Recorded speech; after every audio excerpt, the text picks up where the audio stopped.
Hello दोस्तों, Shiv education channel पर आपका स्वागत है। हम राजस्थान इतिहास पढ़ रहे हैं, वो भी राजस्थान पशु परिचालक भर्ती के लिए। और कोशिश है हमारी कि हमारे एक भी क्वेश्चन बाहर नहीं जाना चाहिए। पूरे क्वेश्चन हमारी सिलेबस, हमारी स्लाइड्स में से आना चाहिए और क्वेश्चन कहीं बाहर नहीं जाते। जो सिलेबस दिया होता है उसी में से आता है। लेकिन परेशानी वहां होती है कि हम ध्यान से पढ़ते नहीं और फिर कहते हैं कि ये कहाँ से आ गया, ये ऐसे कैसे आ गया, ये बाहर से क्वेश्चन आ गया। क्वेश्चन बाहर से नहीं आते। हो सकता है अपवाद की वजह से एक दो क्वेश्चन आ जाए, बल्कि नहीं आते। न कि बराबर क्वेश्चन आते हैं, एक दो क्वेश्चन आते हैं, उनका बोनस मिल जाता है। तो इसकी कतई टेंशन मत करें कि बाहर से आएगा, ये भी आएगा, वो भी नहीं आएगा। रिलैक्स होके ओनली राजस्थान के परीक्षा में देखकर उसी को पढ़ने की कोशिश करें, वही चीजें रिवाइज करने की कोशिश करें। एक बार जो आपके पास मैटर हो गया है उसको बार बार रिवाइज करें। रिवाइज करने से क्या है, चीजें आपको समझ में आने लगेगी। और जो वो है कि ये भी पढ़ लूं, वो भी पढ़ लूं, ये कर लूं, ये चीजें का सामना नहीं करना पड़ेगा। बल्कि चीजें धीरे धीरे आप अगर रिवाइज करोगे, आपको समझ में आने लगेगा कि अच्छा ये राजा ये था, इसने ये किया था, इसने ये किया था, इसने आगे जाकर ये किया था। तो ऐसी चीजें जब आपकी समझ में आने लगेगी तो जो क्वेश्चन होते हैं हाई लेवल के, वो भी क्वेश्चन आप अटेम्प्ट कर पाओगे। तो हमने क्या पढ़ा था पिछली क्लास में, रावल रतन सिंह पढ़ा था। तो देखिए, हम हिस्ट्री पढ़ रहे हैं, हम एग्जाम हो फिर से इंटरव्यू से पढ़ रहे हैं। हमारा उद्देश्य कि हम क्लास में जो पढ़े वो याद भी करें। तो पिछली क्लास में जब मैंने रावल रतन सिंह जी के बारे में बोला था, तब मैंने उनको, कोई मेरा ये उद्देश्य नहीं था कि वो हाँ महान शासक है, लेकिन मेरा ये उद्देश्य तो नहीं था कि मैं उनको कुछ बोलूं या कहानी के माध्यम से सुनाया गया था। तो कहानी के माध्यम से हम अपने हिसाब से वो कर रहे हैं। हाँ, किसने कहा कि हम उनका अपमान कर रहे हैं? हम उनका अपमान नहीं कर रहे, बल्कि हम अपने हिसाब से एक कहानी के माध्यम से उनको याद करने की कोशिश कर रहे हैं। तो ऐसे याद करने की कोशिश में आप इन महान शासकों को ऐसे ना समझे कि इनको ऐसा बोला, इतने बड़े टीचर हो गए वो भी नहीं बोल सकते। हमारा उनको गलत न बोलने का उद्देश्य है, नहीं, अपन बोल सकते हैं। सबसे बड़ा अपने को इस पे कितना ज्यादा कॉन्फिडेंस है कि हम इस राजस्थान की धरती से जन्म हुए हैं। हमारे कितनी सौभाग्य की बात है कि जिस ये वीरों की भूमि, और वीरों की भूमि में हमारा जन्म सौभाग्य हुआ है। और इसको हम ये माने कि हम उनको गलत उद्देश्य से पढ़ाएं या गलत उद्देश्य उनको बोले, ऐसा हमारा कतई ही उद्देश्य नहीं है। हम उनका सम्मान करते हैं और हमेशा करते रहेंगे, क्योंकि उनके जो महान व्याख्यान है, और मैंने कल की क्लास में बोला था कि उन्होंने जो किया उनको हम ओनली एक आधे घंटे की क्लास में हम नहीं पढ़ पाते। बहुत सारी चीजें हैं जो हम नहीं पढ़ पाते और बहुत सारी चीजें हैं जो हम जानते भी नहीं हैं। लेकिन हमारा उद्देश्य है एग्जाम पास करना, हमारा उद्देश्य है याद करना। हम ट्रिक भी लगाएंगे, सारी चीजें करेंगे। तो इन चीजों को आप गलत वे में नहीं लेके जाएं, बिल्कुल भी गलत वे में नहीं लेके जाएं। आपने ऐसा क्यों बोला, उनको ऐसा अनादर करने की हमारी बिल्कुल भी कोशिश नहीं है। हमारा उद्देश्य याद करना, बल्कि अपन दिल से मानते हैं कि वो महान है। तो कुछ स्टूडेंट हैं कि वो कह रहे थे कि कल आपने ऐसा किया, ऐसा हमारा उद्देश्य कतई नहीं है। आगे भी हम शासक पढ़ेंगे, उनको भी हम कहानी के माध्यम से याद करेंगे, उनको अपने हिसाब से याद करने की कोशिश करेंगे, तभी ही याद हो पाएगा।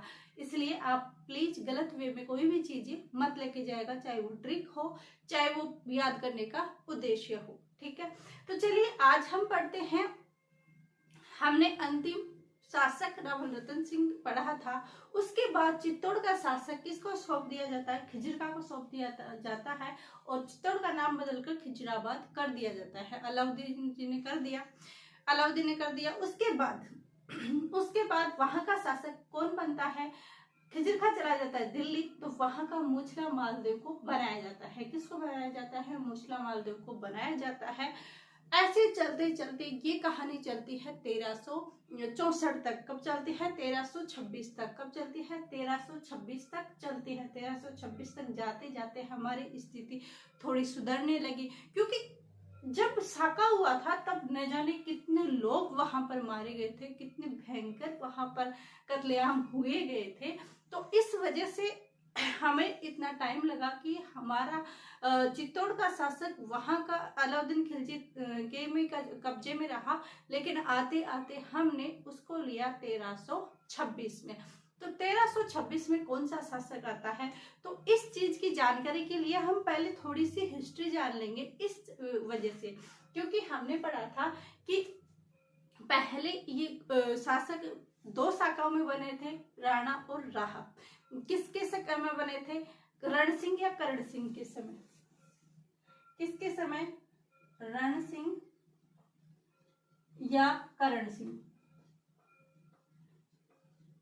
रण सिंह या करण सिंह शासक थे, उनके समय में दो भागों में शाखा का विभाजन होता है। कितने भागों में होता है? 2 भागों में होता है। कौन सी? रावल और राणा। एक विभाजित होता है 2 शाखा में, एक तो रावल शाखा, एक राणा शाखा। राणा शाखा इन दोनों में विभाजित होता है। तो इसमें रावल में प्रथम कौन बना था, तो इसमें हमने देखा था क्षेम सिंह, फिर उसके बाद शासक आए थे सामंत सिंह आए थे, उसके बाद ये बना था समर सिंह के बाद में। फिर समर सिंह के 2 पुत्र थे, रावल रतन सिंह और कुंभकर्ण। कुंभकर्ण नेपाल चला जाता है और रावल रतन सिंह ने चित्तौड़ का शाखा किया था 1303 में। तो ये यहाँ पर रावल शाखा का अंतिम शाखा इसलिए बोला था हमने। तो इसके रावल कि इसके समय कौन था? सेम सिंह था। सेम सिंह के बाद आप बाकी शासक देख लेना, उसके बाद बने थे, सेम सिंह के बाद बने थे। उसके बाद आता है कौन? समर सिंह। कौन आता है? समर सिंह आता है। और समर सिंह के बाद कौन आता है? समर सिंह के 2 पुत्र थे, कौन से? रतन सिंह, और एक तो रतन सिंह, एक कुंभकर्ण। कौन आता है? रतन सिंह और कुंभकर्ण। रतन सिंह कौन है? अंतिम रावल शासक। अंतिम रावल शासक कौन है? रावल रतन सिंह है। और कुंभकर्ण कहाँ चला जाता है? नेपाल चला जाता है। नेपाल चला जाता है। कुंभकर्ण ने सोचा था कि मेरे पिताजी ने 1299 में अलाउद्दीन खिलजी से विद्रोह तो मोल ले लिया, यानी दुश्मनी तो मोल ले ली, लेकिन यहाँ पर तो मरना निश्चित है। समर सिंह ने अलाउद्दीन खिलजी के खिलाफ गया था, तो उसे पता था कि निश्चित है कि भाई अलाउद्दीन खिलजी से युद्ध होगा।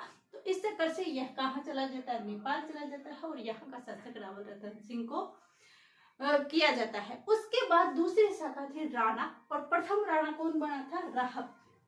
राणा राहब को प्रथम बनाया गया था। फिर राहब को कौन सा दिया? सिसोदा ग्राम दिया था। कौन सा दिया था? सिसोदा ग्राम दिया था, राणा बनाया गया था। और बाद में राहब के वंशज क्या कहलाए? सिसोदिया कहलाए। क्या कहलाए थे ये? सिसोदिया कहलाए थे। बाद के अंदर राहब के ही वंशज बाद में क्या कहलाए थे? सिसोदिया कहलाए थे। इनको कौन सा ग्राम दिया था? सिसोदा ग्राम दिया था। फिर इसके बाद आता है लक्ष्मण सिंह। कौन? लक्ष्मण सिंह। इसके बाद कौन आता है? लक्ष्मण सिंह। कहते हैं कि जब चित्तौड़ का साका हुआ था, तब यह अपने 7 पुत्रों सहित, कितने? 7 पुत्रों सहित उसके अंदर इन्होंने झोर केसरिया गया था, उसमें भाग लिया था। तो तब लक्ष्मण सिंह हुए थे, अपने 7 पुत्रों के समेत ये वीरगति को प्राप्त हो गए थे। फिर इनके पुत्र आते हैं, कौन सा? ये बच गए थे, अरि सिंह। अरि सिंह की भी मृत्यु हो गई थी, लेकिन इसका पुत्र बचा था हमीर। हमीर बचा था। कौन? अरि सिंह का एक पुत्र था हमीर, वो बचा था। और एक था अजय सिंह। अजय सिंह यहाँ पर बचा हुआ था। 7 पुत्र वीरगति को प्राप्त हो गए थे, और इसमें से एक बचा था अजय सिंह। तो एक बार युद्ध होता है, तो उसके अंदर अजय सिंह का पुत्र था सज्जन सिंह। कौन था? सज्जन सिंह। अजय सिंह का पुत्र कौन था? सज्जन सिंह। तो एक बार युद्ध होता है, तब सज्जन सिंह को भेजा जाता है। क्या? एक बार युद्ध होता है, तब अजय सिंह सज्जन सिंह को भेजते हैं, लेकिन सज्जन सिंह वहां पर जीत नहीं पाते हैं, अच्छा परफॉर्मेंस नहीं कर पाते हैं।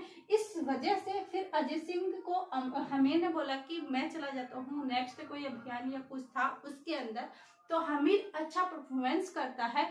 उसके बाद अजय सिंह, ये छोटा था, हमीर बड़ा था, तो अजय सिंह सोचता है कि काश अगर अरि सिंह होता काश अगर अरि सिंह होता तो यहाँ का शासक भी हमीर को ही बनाया जाता। मैं अपने पुत्र सज्जन सिंह को नहीं बना पाता, नहीं मैं बन पाता, इसलिए कौन बनता? हमीर ही राजा बनता। आज उसके पिताजी नहीं है तो आज मैं अपने पुत्र को बना भी दूं, लेकिन इसमें इतनी काबिलियत नहीं है कि ये चित्तौड़ का शासन संभाल सके, ये चित्तौड़ का शासन संभाल सके। इस वजह से अजय सिंह ने क्या किया? हमीर को क्या किया? चित्तौड़ का शासक बनाया, यानी वहां पर सोचा कि इसको राजा बनाया जाए। और सज्जन सिंह जब इसको बना दिया गया तो सज्जन सिंह कहाँ चले जाते हैं? महाराष्ट्र चले जाते हैं और महाराष्ट्र में जाकर गोहिल वंश की स्थापना कर देते हैं।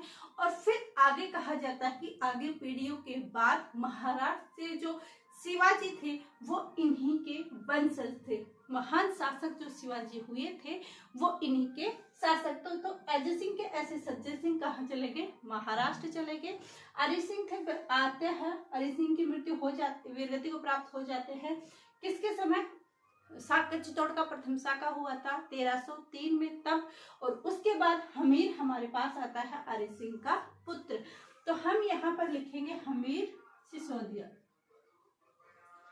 हमीर सिसोदिया। सिसोदिया क्यों लिख रहे हैं? यहाँ पर हम रावल क्यों नहीं लिख रहे हैं? क्योंकि हमने तभी ये इंडेक्स बनाई ताकि आपके क्वेश्चन नहीं हो कि रावल थे वो करण सिंह और करण सिंह के समय ये दो शाखा के अंदर विभाजित हो गए थे। उसके अंदर रावल का अंतिम शासक रावल रतन सिंह हो जाता है। उसके बाद इनके आगे वंशज नहीं बन पाते हैं। और ऐसे रावल और राणा कैसे बनाए जाते थे कि दो भाई होते हैं, बड़ा भाई होता था उसको रावल यानी राजा बनाया जाता था और छोटा भाई होता था वो राणा यानी सामंत बनाया जाता था। ऐसे इन दो भाइयों को बनाया जाता था। लेकिन रावल शाह का अंतिम शासक इसके समय हो जाता है क्योंकि कोई बचा नहीं था। उसके बाद ये राहब को दिया जाता है और ये बाद में सिसोदिया कहलाए थे। और इनमें से भी बचा था हमीर और सज्जन सिंह। सज्जन सिंह चला जाता है महाराष्ट्र, तो बचा कौन? हमीर सिसोदिया। कौन बचा? हमीर सिसोदिया। तो यहाँ पर लिखते हैं हम महाराणा हमीर सिसोदिया। क्या लिखते हैं? महाराणा हमीर सिसोदिया लिखते हैं। हम कल की क्लास में यह वीडियो आपको कैसा लगा कमेंट करके जरूर बताएं। वीडियो को लाइक शेयर एंड सब्सक्राइब कीजिएगा। आप सभी का धन्यवाद। Thank you.